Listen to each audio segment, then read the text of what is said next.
So that I don't So here is your definition of the derivative. And what's different now than what we were doing before? Before we were finding at a specific point.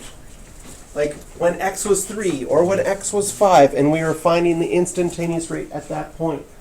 What Newton did is he said, well, what happens if we just put it into the function? If we put it into the function, then we actually get an equation. And that equation lets us find the slope at all different points. So what we were doing the last couple days, you have to find out if you had x squared, which we're going to do in a second. If you had x squared and you wanted to find it at 3, you'd have to do it a formula all at 3. And then if you wanted to find it at 5, you'd have to do the formula again all at 5. This is powerful because it gives us a formula for that limit. And we could use the second formula form as well. So we could just take f of x minus f of c as x goes to c, and just imagine c as any point we want and see what would happen moving forward. These all give us slopes. So because they're slopes, they're sometimes called the gradient function.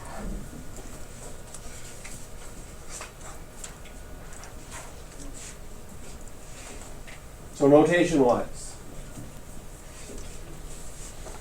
if you're using function notation, f of x, we often write the derivative with a little, like, dash there, and we read it as f prime of x.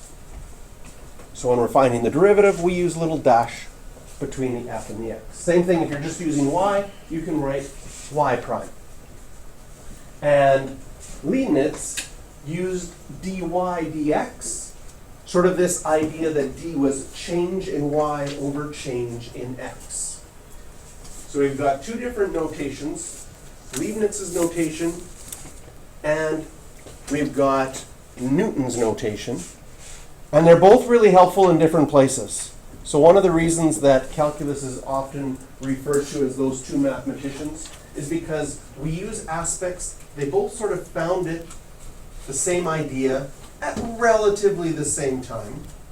Like today's age, if you found something out a week before somebody else, you'd already have published it on the internet and the whole world would know, and the person who's a week late wouldn't get any credit. Okay? That wasn't the case then. They didn't have the internet. And Leibniz is actually 20 years later, but they hadn't communicated at all at that time. So even though it was quite a bit later time-wise, it's still considered to be found out on their own roughly at the same time. So our strategies that we're going to use for finding the derivative using the definition of the derivative, you have to come with some algebra skills because we have a limit. And every time in that limit, you have that h on the bottom, right? And h is going to 0. So we're going to have to use algebra skills to solve that limit, which we've been doing all the way along. So what do? We plug things in, we expand and simplify, we factor, and if you can factor out an h, then it cancels out with the h on the bottom, and everything is good. And once you're no longer dividing by 0, then you can plug in 0 for h. Okay? We're going to use all of our limit things, factoring, the conjugate we had to use. We're going to have to use all of those limit skills to find our derivative. So here is the example that you saw in the video.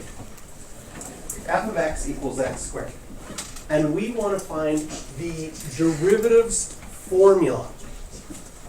Okay, once you find the derivative, you are finding a formula for the slope of any tangent at any point.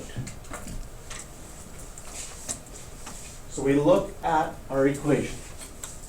F prime of x will equal the limit as h goes to 0. F of x plus h, well, if f of x is x squared, then f of x plus h would be x plus h squared. Minus f of x, well, if f of x was x squared, then we just plug in x squared.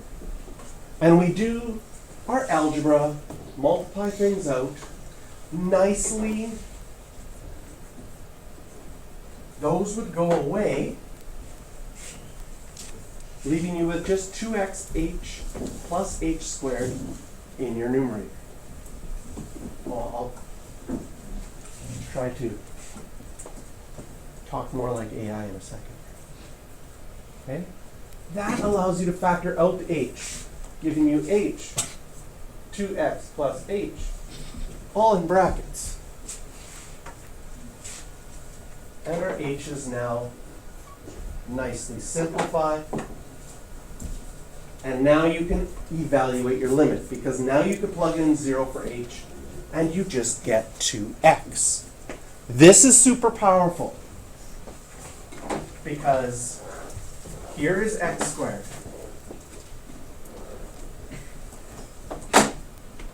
You have the point 1, 1.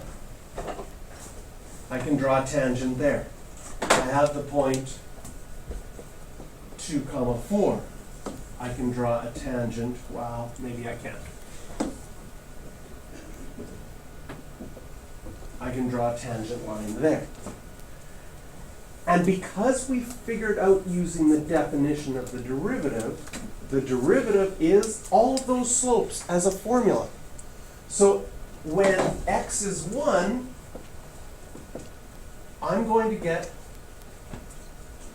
that slope to be 2. When x is 2, in this purple one, I'm going to get that slope to be 4. And we can plug in any number and any tangent anywhere on here and figure out our slope instantaneously, because now we have a formula for all slopes.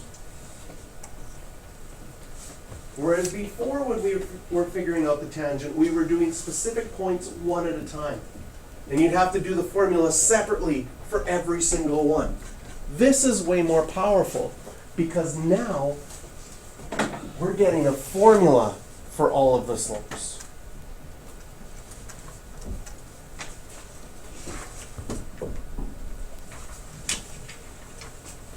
So now that we have the formula, we can easily find anything. So this question saying, find f prime of 3.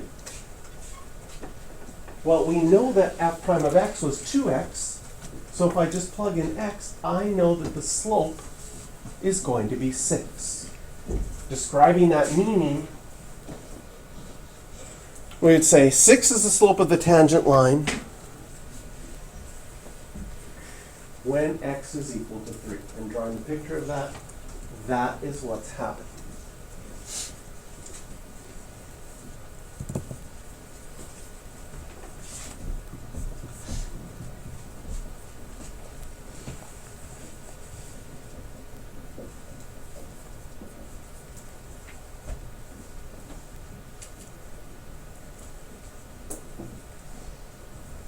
Which makes us think, if we could do this with x squared, could we do this with anything? The answer is mostly with any equation. The answer is mostly yes. But some equations are harder to do limits than others. So we're going to look at what do we do with harder and harder limits. And by the end of this unit, we'll be able to do it with everything. Like, what happens if you had a logarithm and you wanted to find its derivative and find its instantaneous rate of change? What happens if you had trig functions and wanted to find the limit and their instantaneous rate of change? We'll be able to figure out all of those.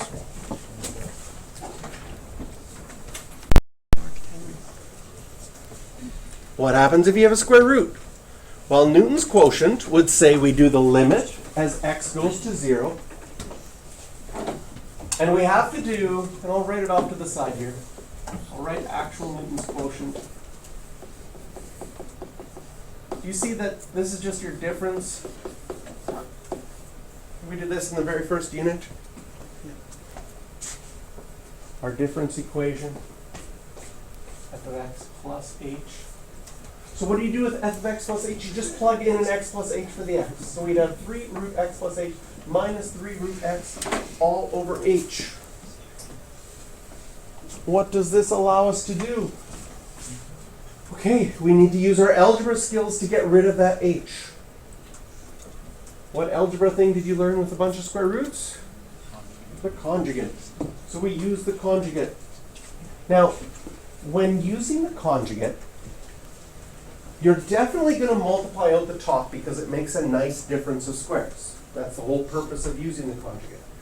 But in my denominator, I'm not going to multiply it out because do you see in your denominator, your h is nicely factored out at this moment. And that's what we want to cancel out. So if I look at what happens when I write out my difference of squares, square roots would go away. You're going to get a difference, so minus, and 3 times 3 is 9. I'm leaving the h factored out there. And then I hope you can see that you're going to get 9x plus 9h minus 9x. That's going to just leave you with 9h on the top. And because we left it factored, this was our goal, was to get that h to go away, because that h was the problem.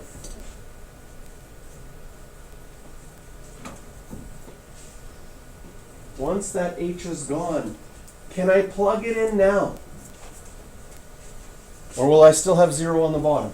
If I plug it in now, nope, no 0 on the bottom. I get 9 on the top, and 3 root x's plus 3 root x's is 6 root x's. So I can reduce that to 3 over 2 square root of x. And do you remember that square roots you can write with an exponent of a half? And if I move that x to the exponent of the half up to the top, I could get x to the negative a half. We are going to use our exponent rules with fractions a lot. Okay?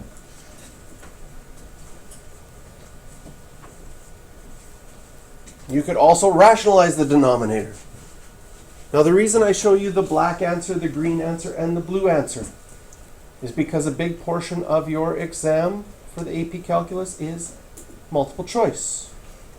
And often they'll be like, well, I think they're going to get the green answer. So we'll put the answer in blue, just so that you have to think a little bit and manipulate a little bit.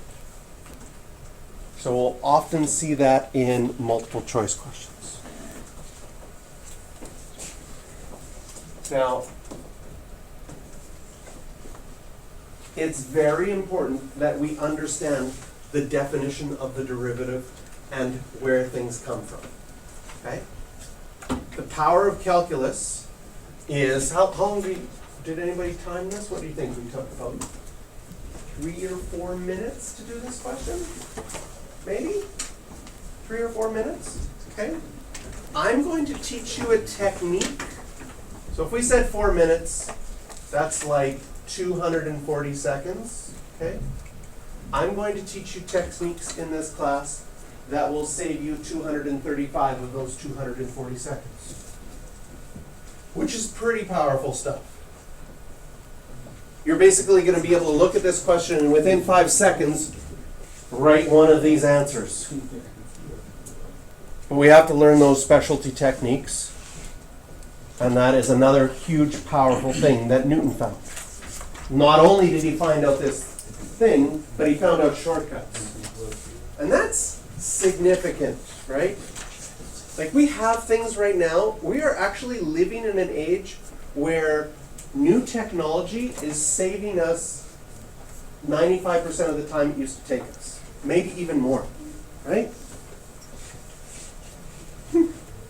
For example, how long do you think it took me 10 years ago to write an 8-page paper on the War of 1812? Fairly long time. How long do you think it would take me today? You think a long time? You don't think I could just go to AI and whip it off in like 15 seconds? But then you'd be done for. I'd be what? You'd be done for. Well, Once they catch you. If someone, what? if I'm just wanting to write a paper for myself. How would you Just ever do like, that? I would like to read a paper I wrote. But it's done, right? The paper is done either way. Now you have a technology that lets you do that so much quicker. So we're going to figure out the technology, not AI. That's going to get. Oh, Mr. JR just taught us how to use AI for calculus now. No, we're going to learn actual technique that we can do this much, much faster.